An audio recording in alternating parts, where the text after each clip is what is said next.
Good morning, good morning, good morning. I am continuing this process of this is our summer to prosper. I am continuing these ideas of prosperity and manifestation, and even in the native traditions, the South, which is represented by the summer, is the time of family and abundance and harvest and lots and lots and lots. It's prosperity, it's joy, all of that. And so that's where my mind is, for the most part, during this time of year. And I wanted to just play with some ideas this morning with you. Clarity and demonstration. We are always demonstrating. Our life is filled with demonstrations. We are demonstrating our lives every moment. And it is what we focus upon, what we dwell upon, what we think about, the actions that we take that determine what we will demonstrate. And so it behooves us to be clear about what we are thinking about, speaking about, setting an intention, and taking action upon so that we get what we want to demonstrate. Because we can be very clear about things not going well, and we will demonstrate that. Or we can be very clear about things going fabulously, and we will demonstrate that. Am I popping? No, okay. And I had such a gift this morning. I was thinking about these ideas, and I had such a wonderful gift this morning when those of you who were here last week kind of followed John's journey of his healing process. And part of that is, for the first time in his life, a heavy usage of medications. That spine surgery will do that for you. And so there's timing of things. There's these things every 4 hours, and these things every 6 hours, and these things every 8 hours. And because it's on a 24-hour cycle, it goes through the night. And so I have, as the loving wife, been very, very accommodating to setting my phone alarm so that I can help him take the pills when he needs to take them in the middle of the night. And that's been going on for a couple of weeks. And this morning when I was up at 11 and then 2 and then 4, something like that, then I thought, okay, now I've got a little space to sleep in. I can sleep late. I can do this. I can sleep late. It's Sunday morning, but I could sleep till 7 or 8 o'clock. If I really put my mind to it, I can do that. And then the alarm on John's phone went off because it's Sunday morning at 5 o'clock. It's time to get up. And just for the briefest of moments, I found myself falling into this idea that I would call resentment.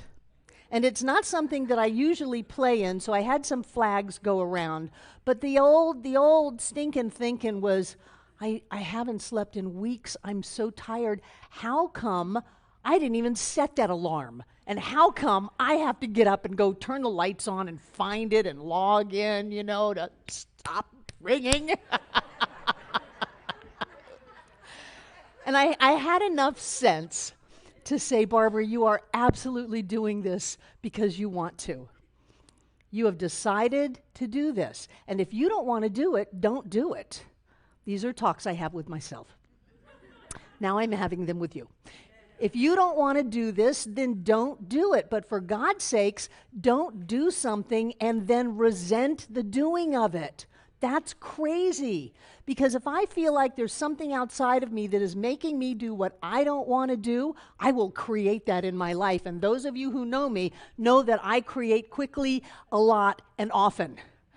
So I don't want to create circumstances that say, Barbara, you have to do this and you don't want to do that. That's not my world. That's one of the first things I learned in this teaching was I get to do what I want to do. And the flip side of that is if I'm going to do it, then I'm going to have enough self-control and discipline to want to do it. There's nothing worse than doing something that you don't want to do. If we allow ourselves to feel victimized and get clear, oh, something's victimizing us, we will demonstrate that victimization. And you know, you've all done it. We can do it with different people and different circumstances, and yet the experience inside of us is the same over and over and over again. So I've been playing with this idea of clarity, except before this morning I was all about we need to be clear, we need to state our affirmations and do our treatments and open up to the abundance and the joy of life, because life is just throwing stuff at us. Did you see on the news that I-85 had $100 bills floating on it? Did you see that? That was a real thing this week. A Brinks truck opened up, and they had video on the news, and they were all $100 bills. We're not talking ones and fives here. They were $100 bills. I think it was $185,000 worth of $100 bills floating and flying all over I-85. People were screeching off the road, slamming on their brakes, getting out and grabbing it. It was wonderful. It was just what we talked about Monday night. And I looked at that and said, we did that.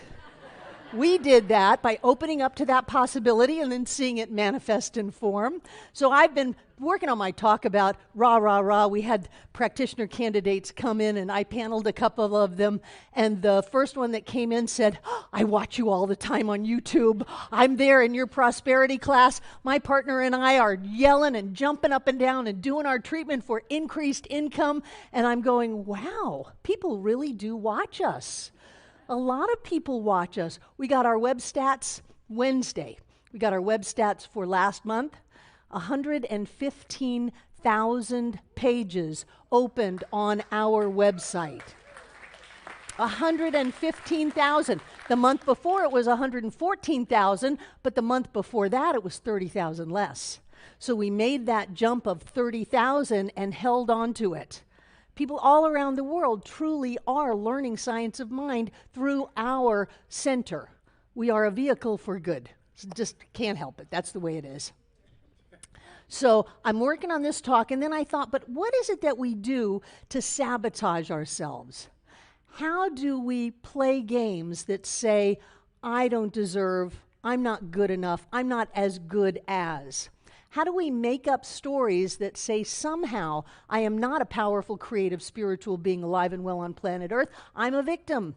I'm a victim. And I tell you, there are no victims. There are only volunteers. And if you have volunteered to be in a situation that you no longer like, the only way you will get out of that situation is to change it.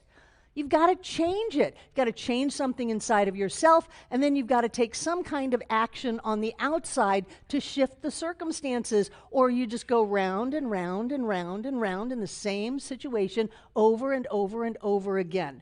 We are the ones who determine what our life is going to be. How much money we have, the condition of our bodies, the condition of our relationships, and what doors open to us and what doors close. It's all about what we are doing. And so in looking at this idea of resentment, I don't want to do this. I have to do this. I very much work on changing I have to I get to. I get to go home and check on the dog. I get to go to the store. I get to go to Sam's for the 12th time this week. I get to do this. I get to do that.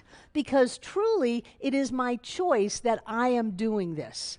And as I am embracing my power and knowing that it's my choice, then I am setting spiritual law in motion to create the things that are my choice. My clarity equals my demonstration.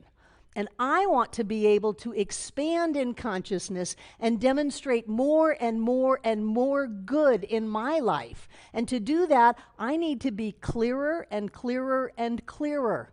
And sometimes that means I have to take myself on and say, don't be ridiculous. Nobody's making you do anything. You are doing this because this is what you want to do.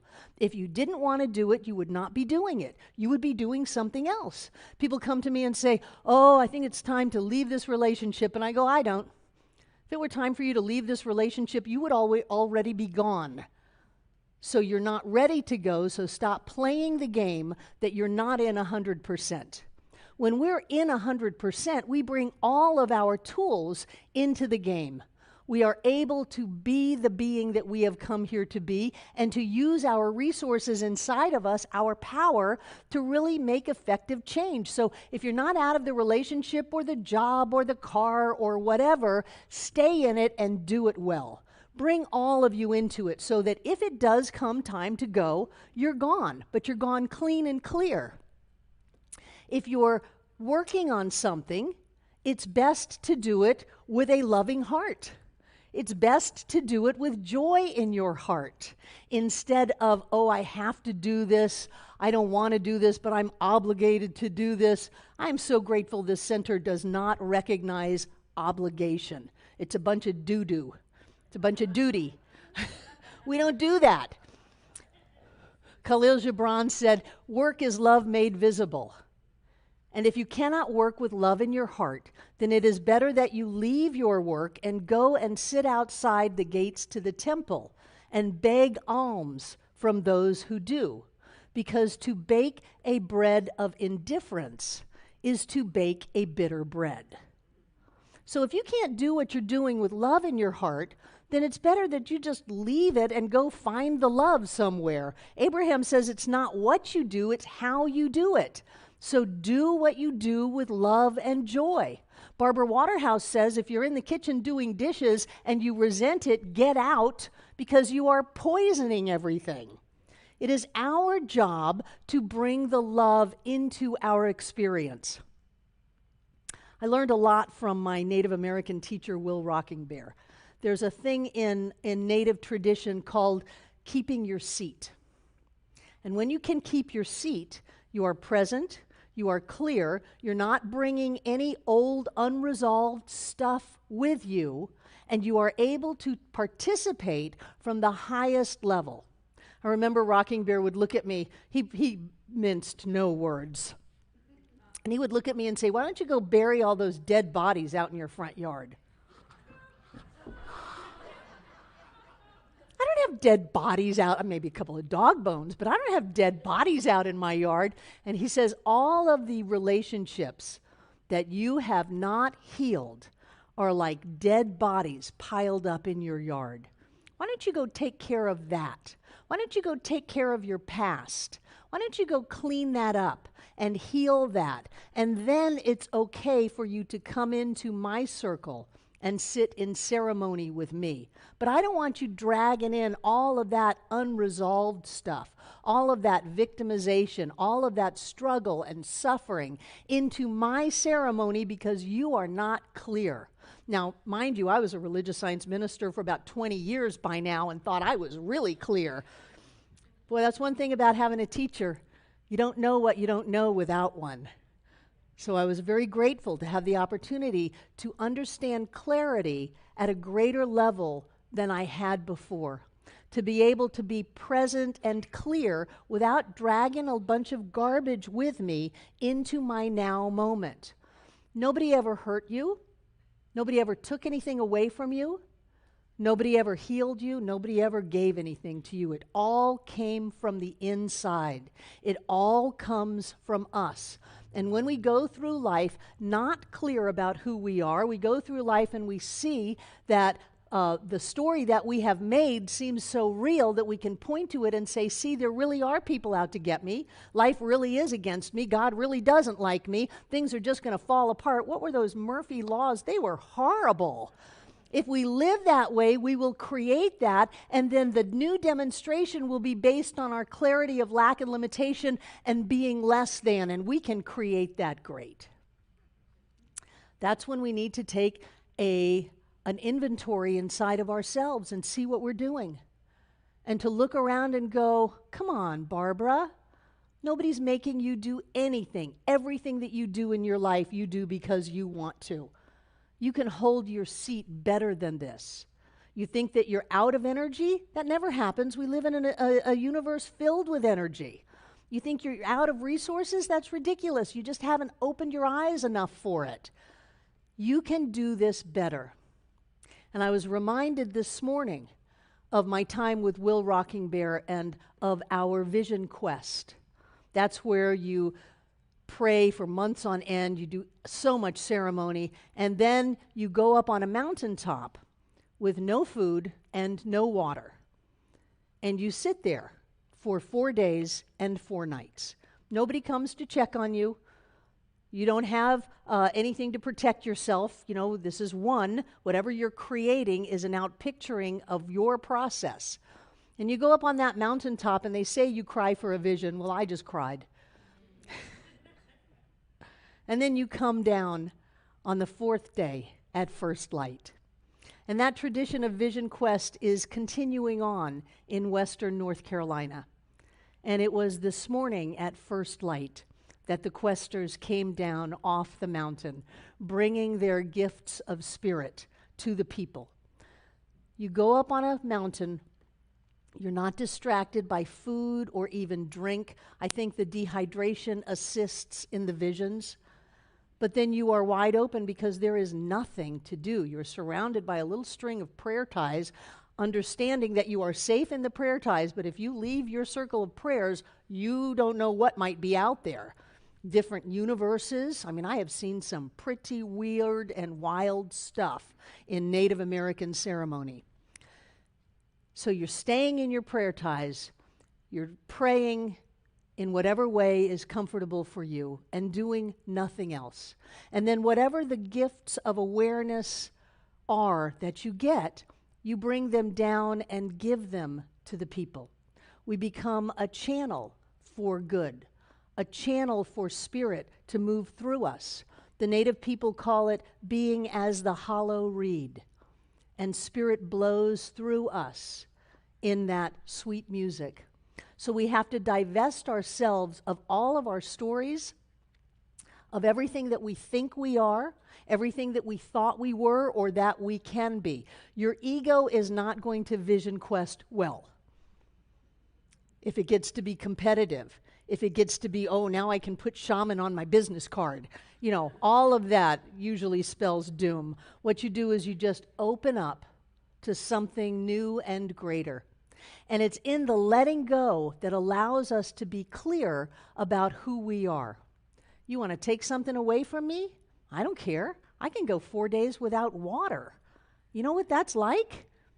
There's nothing that anyone can do to me that I can't triumph over, because I've walked on fire, because I've Vision Quest, because I've challenged myself to go beyond who I thought I was, to recognize that ethereal body presence of spirit that is the truth of me, that goes beyond any physical form, any diagnosis, any circumstance, is the real me. And when I am clear about that, I can reach my hand out and grab money from thin air. When I am clear about that, I can know the truth for someone and have their diagnosis change. When I am clear about that, I can meet someone for the first time, like I did in one of the panels yesterday, and give them their future, which caused them great angst. But I could see it because I wasn't stuck on the physicalness of the experience, and something moved through me. When I allow myself to be clear, then I can demonstrate anything. It is our summer to prosper. Prospering is mandatory because we will not hide behind playing small.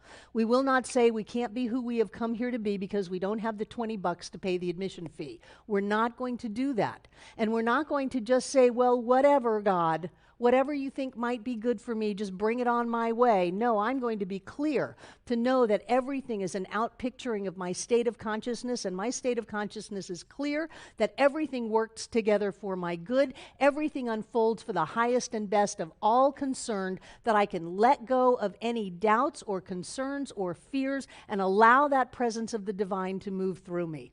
That is the utmost clarity. To be able to know that you are God in form and that anything is possible is what we are doing here, and so it is. Hi, I'm Barbara Waterhouse. And I'm John Waterhouse. Thank you for watching this message today. Through our website, cslasheville.org, we have over 1,000 messages, classes, and new thought books, all to download at no charge to anyone. Producing this incredibly valuable collection of ideas is really making a difference in the world. It's changing lives everywhere. please go to our website, cslasheville.org, and click the Donate button. You can support this life-changing ministry, and when you do, we'll send you a note of thanks and also put you on our daily prayers. By doing this, you're helping to raise the consciousness of people across the entire globe. We're changing lives together, those lives that are being more prosperous, more healthy, and more joyous. Thank you for being a part of this important work and supporting what we do here at CSL Asheville. Thank you.